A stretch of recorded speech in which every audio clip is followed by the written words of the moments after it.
I want to share about how local policymakers and farmers can enter into dialogue for climate action and our experience with that.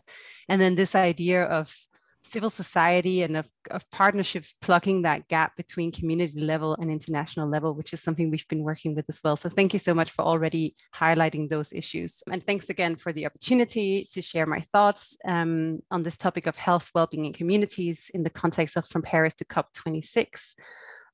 This topic and the focus on collective action is really at the heart of the work that we do at Food Justice Organisation. Near Scotland, our vision is for a food system that's fair, sustainable, and kind, and that supports the well-being of everyone in Scotland and beyond. And food is such a vital area to engage with when we discuss climate change. It's fundamental to our health, to our cultures and livelihoods and lives. And so in a way, whether explicit or not, I think food runs through most climate action initiatives. And it's known to many, I think, that food systems that are meant to ensure, the systems that are meant to ensure food on our tables are under threat by increasing climate change and biodiversity loss. And all around the world, farmers are already experiencing the very real impacts of climate change through droughts, extreme weather, unpredictability. And at the same time, just like was highlighted with the healthcare sector, the global industrial food system is also identified as a critical driver of climate change and of nature loss. Food systems account for around 1/3 of global emissions and up to 80% of biodiversity loss globally through deforestation, through loss and waste, through the overconsumption of meat in certain regions, and through heavy use of chemical inputs. So in a way, we're working with a sort of senseless system that's vulnerable to the effects that it also creates.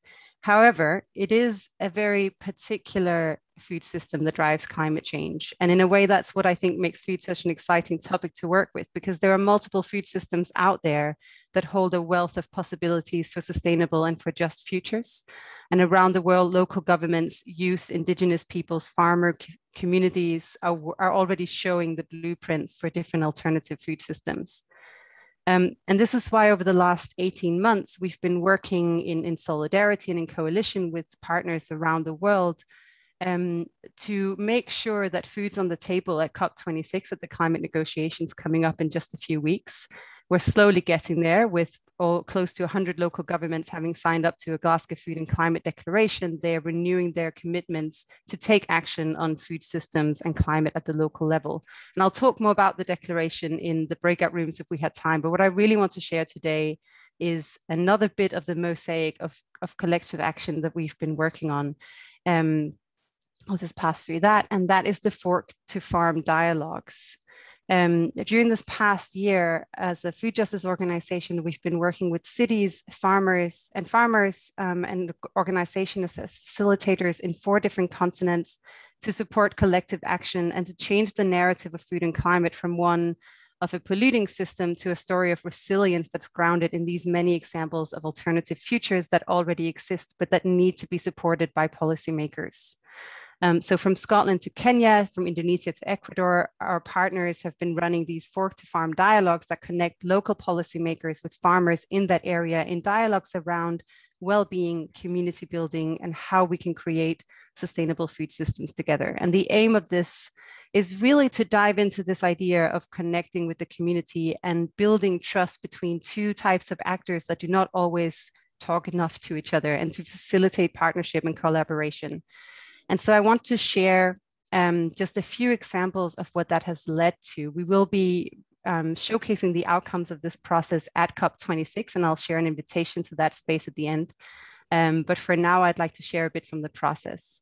So starting in Quito and the coast in Ecuador, facilitators here have attempted to connect farmers that are based in the rural highlands around the city with the politicians in the city council.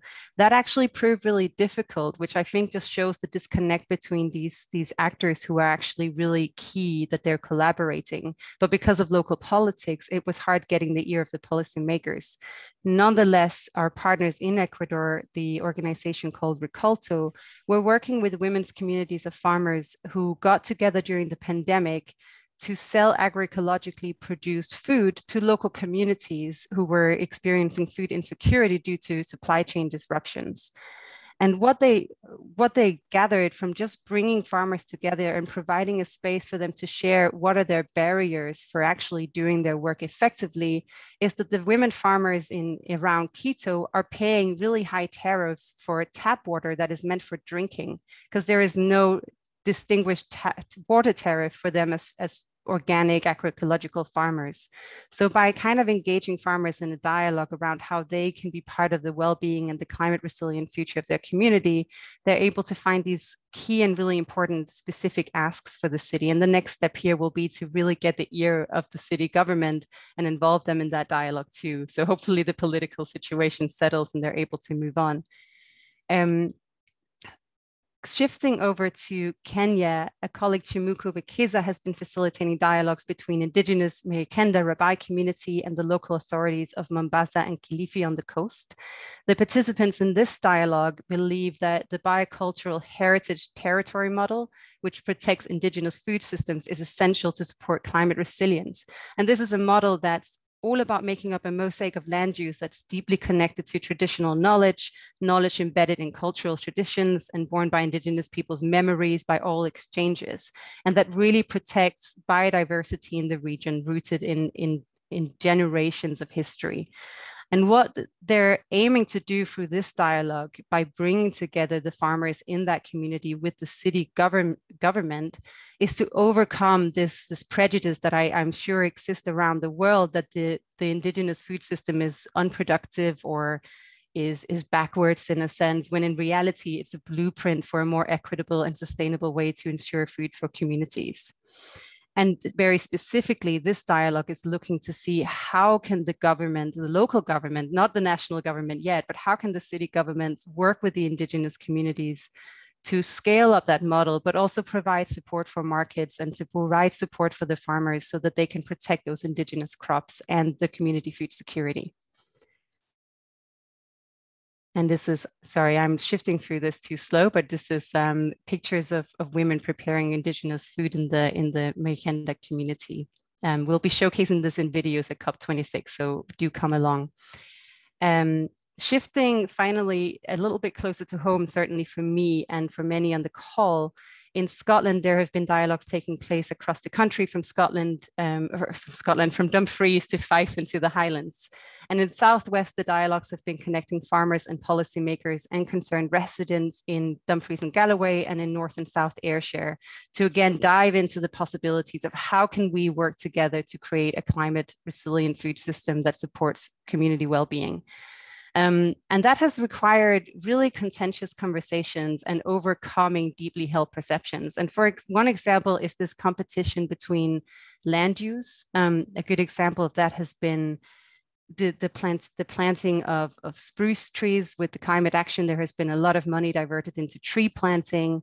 But some of the ways that we plant trees actually reduce biodiversity and takes food away from food production, and also alienates farmers and their livelihoods in the process. So a lot of this dialogue has revolved around, are there other farming systems that support biodiversity and that support livelihoods and culture, and what kind of policy initiatives do we need to see locally and at a national level to enable that transition? And what has emerged is that there is in fact no agri-environment schemes right now that support maintaining agricultural land for biodiversity.